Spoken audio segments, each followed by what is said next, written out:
তাহলে আমি কি করে রান্না করব, তাই না? ওই জন্যই ভাবলাম যে চলো ওইদিকে জল গরমও বসিয়ে দিয়েছি, আমি চান করব। ওই জন্যই কিন্তু আমি ভাতটা আগে বসিয়ে দিয়েছি ইন্ডাকশানে। ভাতটা তো আমি ইন্ডাকশানে এমনিতেই রান্না করি, তো ভাবলাম যে চলো ভাতটা আগে করে নিই, তারপরেই কিন্তু রান্না করব। এই যে দেখো আজকে রান্না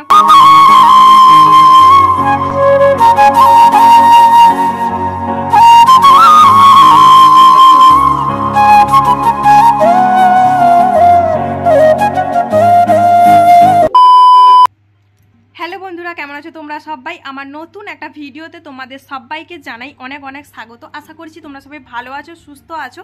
তো যাই হোক, সবাইকে জানাই গুড মর্নিং। আর এখন এই যে দেখো সকালে উঠে কিন্তু আমার সমস্ত কাজ হয়ে গেছে। সমস্ত কাজ বলতে এই যে দেখো আমি চান করিনি, কিন্তু আজকে চুলটা ওয়াশ করব, ওই জন্যই কিন্তু গরম জলটা বসিয়ে দিয়েছি। গরম জলটা হচ্ছে, গরম জল হয়নি বলে কিন্তু আমি চান করিনি। চান করে পুজো করব, পুজো করে আর ব্রেকফাস্টও কিন্তু হয়নি, শুধুমাত্র চা বিস্কুট শুধু খেয়েছি, আর কিন্তু কিছুই খাইনি।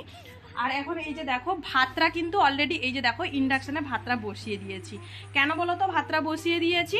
আমার ওই দিকে দেখো, দেখাচ্ছি দাঁড়াও, ওইদিকে এই যে দেখো গ্যাস সিলিন্ডার কিন্তু দুটোই গ্যাস সিলিন্ডার শেষ হয়ে গেছে। তো গ্যাস সিলিন্ডার আমি মানে বুক করেছি, গ্যাস কিন্তু দিয়ে যায়নি এখনো। ওই জন্যই কিন্তু ভাবছি যে দেখো কারেন্টটা যদি চলে যায় তাহলে আমি কি করে রান্না করব, তাই না? ওই জন্যই ভাবলাম যে চলো ওইদিকে জল গরমও বসিয়ে দিয়েছি, আমি চান করব। ওই জন্যই কিন্তু আমি ভাতটা আগে বসিয়ে দিয়েছি ইন্ডাকশানে। ভাতটা তো আমি ইন্ডাকশানে এমনিতেই রান্না করি, তো ভাবলাম যে চলো ভাতটা আগে করে নিই, তারপরেই কিন্তু রান্না করব। এই যে দেখো আজকে রান্না করব। এই যে দেখো চিকেনটাও কিন্তু ফ্রিজ থেকে বের করে রেখে দিয়েছি। এই যে দেখো চিকেনটা ফ্রিজ থেকে বের করে রেখে দিয়েছি। এটা তো যেহেতু বরফ হয়ে গেছে পুরোটা, এই যে দেখো পুরোটাই কিন্তু বরফ হয়ে গেছে এটা। তো এটা চিকেন রান্না করব, ওই জন্যই আগে থেকে বের করে রেখে দিয়েছি। তো ভাতটা হয়ে গেলে আমি চান করব, চান করার পর পুজো করব। খাওয়া দাওয়া তো দেখাই যাক, ভাত হয়তো তখন অলরেডি হয়ে যাবে, তারপরেই দুপুরে সকালে এই চা বিস্কুট খেয়েছি, এতেই হয়ে যাবে। তারপর যদি মনে হয় যে পুজো করার পর মুড়ি টুড়ি খাবো কিছু, তো খাবো, না তো কিন্তু একেবারে তাড়াতাড়ি করে 12টার সময় ভাত খেয়ে নিব। তো চলো তোমরা ভিডিওটা কন্টিনিউ করতে থাকো। আই হোপ আজকের এই ব্লগটা দেখতে তোমাদের বেশ ভালোই লাগবে। কেমন? তোমাদের সাথে কথা বলে আসার পর এখন এই যে দেখো মাছবালা কাকুটা চলে এসছে। মাছবালা কাকুটা কিন্তু প্রায় অনেক দিনই আসছিল না, তো আজকে এসছে দেখো। আর আমি কিন্তু আজকে মাছ নিব না, শুধুমাত্র দিদিভাই একাই মাছ নিচ্ছে, আমি মাছ নিব না। তোমরা তো দেখতেই পেলে আমি চিকেন রান্না করব বলে চিকেনটা ফ্রিজ থেকে বের করে রেখেছি। আর তোমাদের দাদাভাই কয়েকদিনের পর আসবে, তো ওই জন্যই ভাবলাম যে চলো আমি নিব না চিকেন, মাছ নিব না। তোমাদের দাদাভাই এলে একসঙ্গে দুজন মিলে মাছ আনতে যাব। আর চিকেনটা আজকে খেয়ে নিই, তারপরে 2-3 দিন সবজি রান্না করলেই হয়ে যাবে। তোমাদের দাদাভাই আসুক, তারপরে না তো মাছ আনতে যাব। ওই জন্যই আমি কিন্তু মাছ নিলাম না। আর একটা জিনিস দেখতেই পেলে মাছবালা কাকুটা, আমি যেহেতু মাছ নিইনি, আর মাছবালা কাকুটা মাছ না নিয়ে আমি ভিডিও বানাচ্ছি বলে কেমনভাবে আমাকে দেখলো সেটা তো তোমরা নিজেরাই লক্ষ্য করলে কেমনভাবে দেখছিল। তো যাই হোক, তারপরে এই যে দেখো আমি চান টান করে পুজো করে এখন চলে এসেছি, রান্না বসিয়ে দিয়েছি। রান্না বলতে ভাত তো তখন আমি করে নিয়েছিলাম ইন্ডাকশানে, আর এখন এই যে দেখো ইন্ডাকশানে আবার বাঁধাকপির ভাজাটা বসিয়েছি, যেহেতু গ্যাস নেই। আর চিকেনটা আগে করে নিয়েছি, কেন বলো তো এটা একটু আমি অনেকটা টাইম লাগে, তো এটা রান্না করে নিয়েছি। আর বাটিতে বের করে রেখেছি ওই দিন যে আমাকে দিদিভাই চিকেন দিয়ে গেছিলো, আমি পরোটা রান্না করেছিলাম না, ওই দিন যে চিকেন দিয়ে গেছিলো। তো এখন ওই যে দেখো দিদিভাইয়ের ঘরে নিয়ে যাচ্ছিলাম, দেখতেই পেলেন দিদিভাইকে দিয়ে এলাম চিকেন রান্না করেছিলাম যেহেতু। তারপরে এই যে দেখো গ্যাসটা দিতে এসছে, যাই হোক খাবো আমি ভাবছিলাম, দিদিভাইকে চিকেনটা দিয়ে এসে ভাবলাম যে বসে খাবো, তারপরেই তখনই গ্যাসটা দিতে এসছে।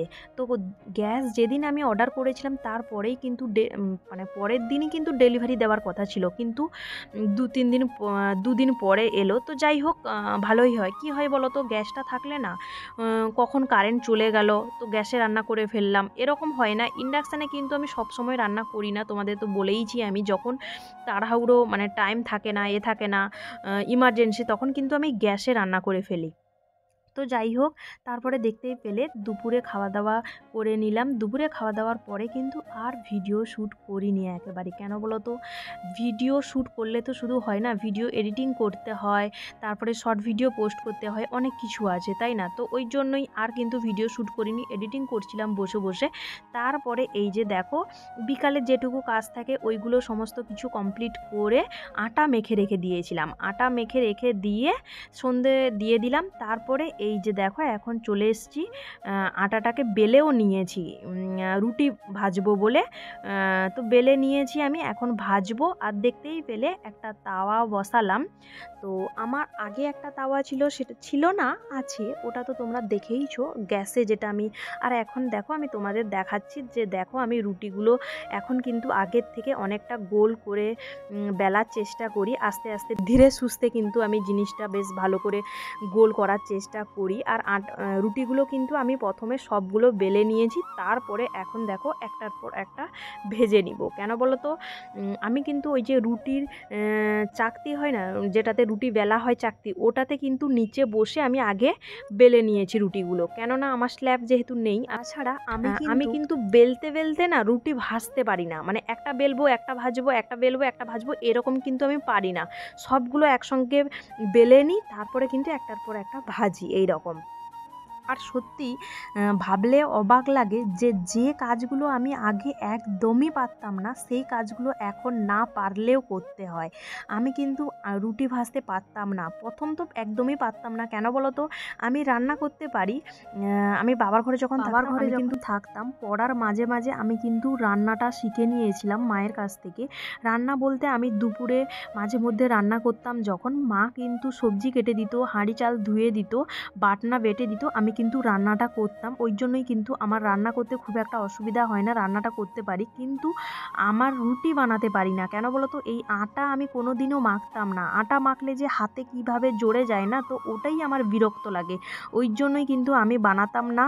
আর বেশিরভাগ সময় কিন্তু রাতেই আমার ঘরে, আমার বাবার ঘরে রুটি হতো, ওই জন্যই কিন্তু মা বানাতো। তো ওই জন্যই আমার রুটি বানানোটা আমার অভ্যেস অতটা নেই, বানাতাম না। আর আমার বিরক্ত লাগতো বলে কিন্তু আমি রুটি বানাতে যেতাম না। তো যাই হোক, শ্বশুর ঘরে গিয়েও কিন্তু আমাকে বানাতে হয়নি খুব একটা। হয় বোন না তো শাশুড়ি মা আমাকে যে হোক হেল্প করতো। হয় আমি যদিও আটা মাখতাম এক আধ দিন, আর বেলে দিত কিন্তু যে হোক, আর ভাজতো যে হোক, এরকম হতো।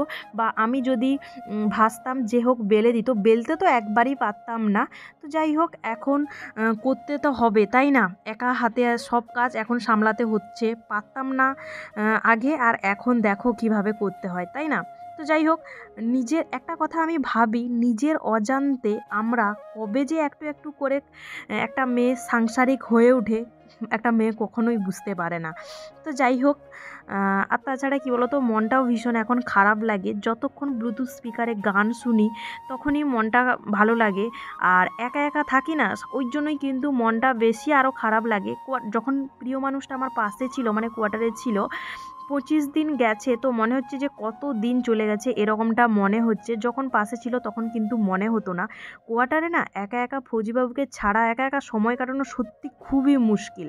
তো যাই হোক, রাতের বেলা এই যে দেখো রুটি ভেজে নিয়েছি, আর তখন যে চিকেন বানিয়েছিলাম, একটু গ্রেভি আর আলু আছে, আর শসা কেটে নিয়েছি, পেঁয়াজ কেটে নিয়েছি, এটাই হচ্ছে রাতের ডিনার। তো চলো, আমি ভিডিওটা এখানেই শেষ করছি, কেমন? টাটা।